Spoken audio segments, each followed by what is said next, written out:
Good morning, students. How are you? I hope you all are fine and safe at home, right?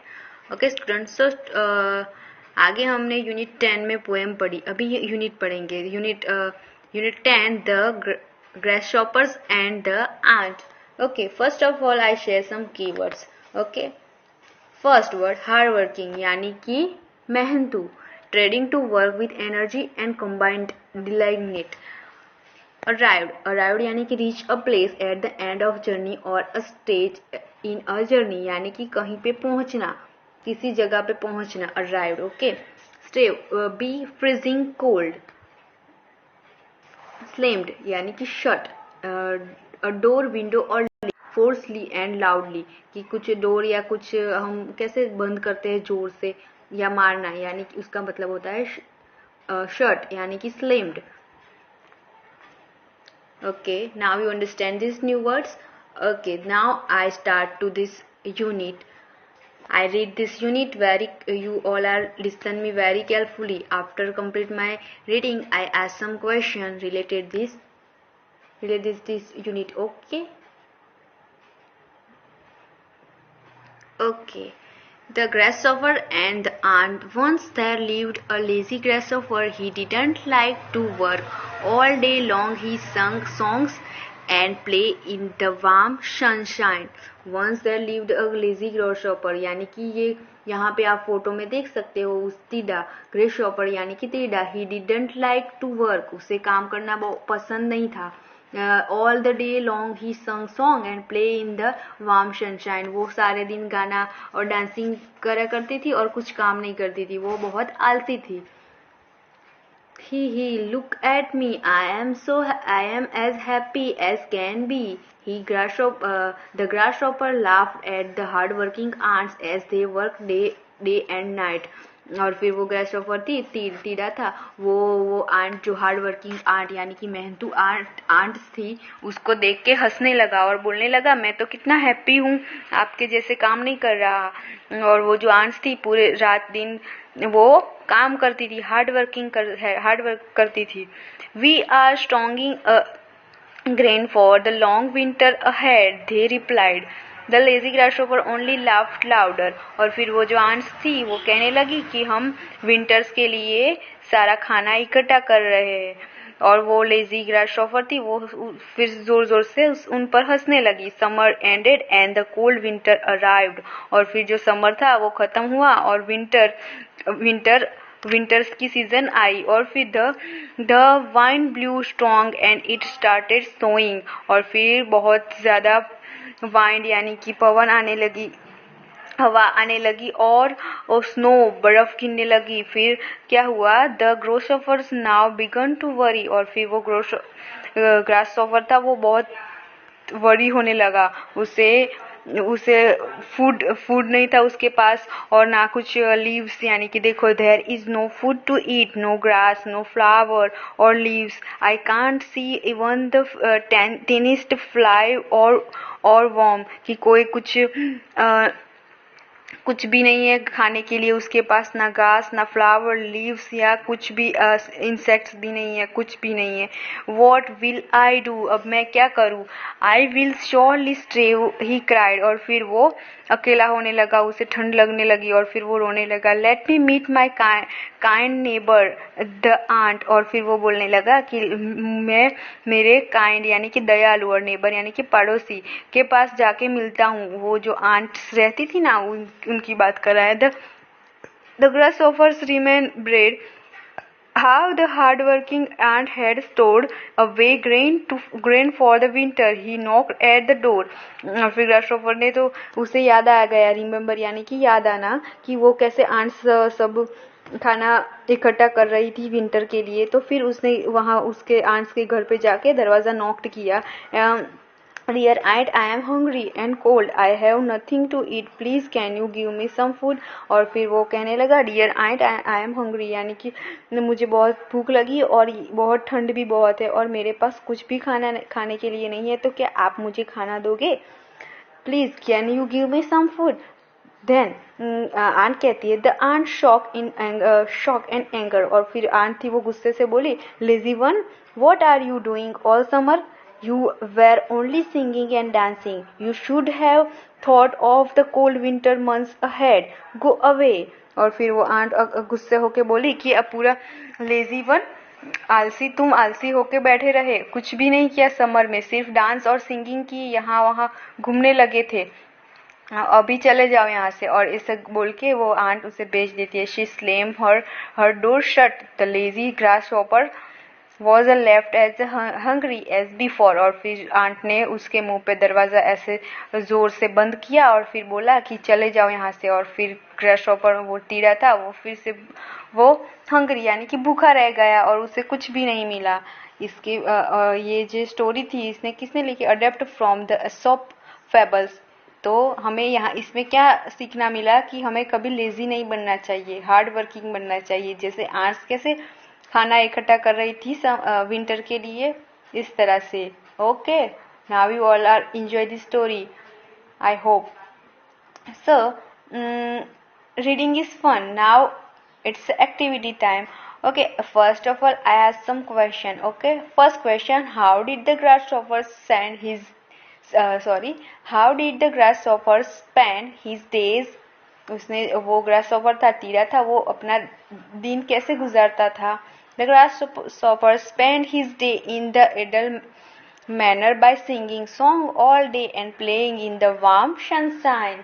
Did the grasshopper find food in winter? No, the grasshopper could not find food to eat in winter. There was no grass, no flower, or no leaves to eat, and not even the tiniest fly or worm was to be seen. उसे कुछ भी नहीं मिला था winter में खाने के लिए. What did the ant tell the grasshopper when he asked for food? The ant told the grasshopper that he had spent his time lazily during summer without saving a single grain for the cold season. The sea further added that it's a time he should suffer for not saving food for the winter season and slammed her door shut. और फिर वो aunt गुस्सा करके बोली कि तुमने summer में कुछ भी इकट्ठा नहीं किया और लेजी की तरह रहे तो फिर अभी फूड नहीं मिलेगा। और इस ऐसे गुस्सा होकर उसने मुंह पे दरवाजा बंद कर दिया। Okay, now you are understand this questions. Okay, so now we move on to other activities. Circle the words that means the same. हमें यहाँ पे क्या करना है कि जो सेम मीनिंग होता है उस पे हमें सर्कल करना है. तो देखो यहाँ पे speak, talk and shout. Speak यानी बोलना, टॉक यानी कि बातचीत करना, और शाउट यानी कि हम शाउटिंग करते हैं ना, जैसे बहुत ज़ोर ज़ोर से आवाज़ करते हैं, किसी को बुलाते हैं ज़ोर ज़ोर से, कहीं दूर होता है कोई, तो हम कैसे ज़ोर से आवाज़ देते हैं, इसका मतलब. तो यहाँ पे शाउट यानी कि तो अलग होता है, टॉक और स्पीक वो सेम है, तो वहाँ पे हमने यहाँ पे सर्कल किया है. फिर क्या है, कंप्लीट, फिनिश और स्टार्ट. कंप्लीट यानी कि कोई भी काम होता है उसे हम कंप्लीट कर देते हैं. फिनिश यानी कि वो भी, उसका मतलब भी वो सेम होता है कि कोई भी काम हो उसे हम फिनिश करते हैं. स्टार्ट यानी कि स्टार्ट करना, कोई काम है जिसको हम स्टार्ट करेंगे, उसका ओपनिंग करेंगे, एंड नहीं. ठीक है, तो वो अलग होगा. तो दो मीनिंग सेम हुए, कंप्लीट और फिनिश. तो वहाँ पे हमने सर्कल किया, आप भी कर देना. फिर क्या है, स्मॉल. स्मॉल यानी कि छोटा, थिन यानी कि मोटा, लिटल यानी कि छोटा. तो स्मॉल और लिटल ये दोनों सेम वर्ड है, सेम मीनिंग है. ठीक है, वर्ड नहीं, सेम मीनिंग होता है कि स्मॉल यानी कि भी छोटा और लिटल यानी कि भी छोटा. ठीक है, शीक, इल एंड शाउट. तो यहाँ पे सीक और इल ये दोनों सेम है. फिर क्या है, बिग, लार्ज और फेट. बिग यानी कि बड़ा, लार्ज यानी कि वो भी बड़ा, बिग यानी कि बड़ा और लार्ज यानी कि बड़ा, और फैट यानी कि मोटा. जो कोई मोटा आदमी होता है ना, वो उसे कहते हैं फैट. बिग, लार्ज, तो ये दोनों हुए, उसके मीनिंग सेम हुए. तो इस तरह से हमारी ये एक्टिविटी भी यहाँ पे फिनिश होती है. तो आप ये अपनी बुक में कर लेना. ठीक है. फिर है द वे वर्ल्ड, यानी कि आप अपनी बुक में देख सकते हो, एक ड्राइंग दी गई है इस तरह की कि विंटर का ये है, तो विंटर की सीजन है. When you hear winter and summer, what are the words that come to your mind? Write this word in the bubbles. आप आप जब समर और विंटर की बात होती है तो आपके दिमाग में कौन से वर्ड्स आते हैं, तो ये सब आपको यहाँ पे लिखने हैं। देखो मेरे दिमाग में तो ये सारे वर्ड्स आए। देखो वूलन क्लोथ, स्वेटर। जब विंटर होता है तो हमें वूलन क्लोथ, स्वेटर चाहिए, स्कार्फ भी चाहिए, हीटर चाहिए और ग्लव्स चाहिए। और समर में क्या चाहिए, एयर कंडीशनर, क्योंकि बहुत गर्मी होती है। फिर आइसक्रीम तो मुझे बहुत पसंद है। फिर कोल्ड ड्रिंक्स भी, कॉटन क्लोथ्स और फैन, क्योंकि बहुत गर्मी होती है तो फैन होगा या एयर कंडीशनर, एसी होगा। ठीक है, तो इस तरह से आपको आपके दिमाग में कौन सी चीज आती है, जो वर्ड्स आते हैं वो आपको लिखने हैं। ठीक है, मैंने ये लिखे, अभी आपको अपनी अप से लिखना है। Okay, so now move on to other activities. Let's write. यहाँ पे देखो, letters with number are given in the box. Pick up the letter under each number and replace the number by writing in the blanks. यहाँ पे आप देख सकते हो, यहाँ पे नंबर्स दिए गए हैं, तो आपको letters with numbers are given in the box. Pick up the letter under each number and replace the number by writing in the blanks. यहाँ पे जो नंबर नीचे दिए गए अपनी आपकी बुक में, वहां से ढूंढ के यहाँ पे देखो मैंने कैसे लिखा है। तो यहाँ देखो 24 है, तो उसके 24 है तो उसके नीचे कौन सा वर्ड है, कौन सा यूज हुआ है, जी। तो यहाँ पे मैंने लिखा जी। 15 है तो 15 कहाँ पे है, देखो 15 के नीचे क्या है, आर। तो इस तरह से देखो मैंने लिखा है यहाँ पे आर। तो इस तरह से आपको सारे लिखने हैं, तो मैंने ये सारा लिख दिया है। तो the grass shopper Yeats worms, the ants grins, winter is very cold, summer is a very warm। यहाँ पे ये देखो एक सेंटेंस भी बन जाते हैं। तो इस तरह से आपको ये बनाने हैं। ठीक है, आप अपनी तरफ से ट्राई करना, फिर अगर नहीं आया तो इसमें देख सकते हो, लेकिन आप अपने आप ट्राई करना। देखो यहाँ पे जो नंबर दिए गए हैं उसके नीचे वाला वर्ड ही यहाँ पे जो ब्लैंक्स है उसके ऊपर लिखने हैं, और फिर इस तरह से हमारा जो ब्लैंक है वो फिल हो जाएगा, वो कंप्लीट हो जाएगा। ठीक है, तो नेक्स्ट एक्टिविटी है, देखो a lady is cycling, a man is running, two girl are playing, a dog is sleeping. आप यहाँ पे ड्राइंग देख सकते हैं।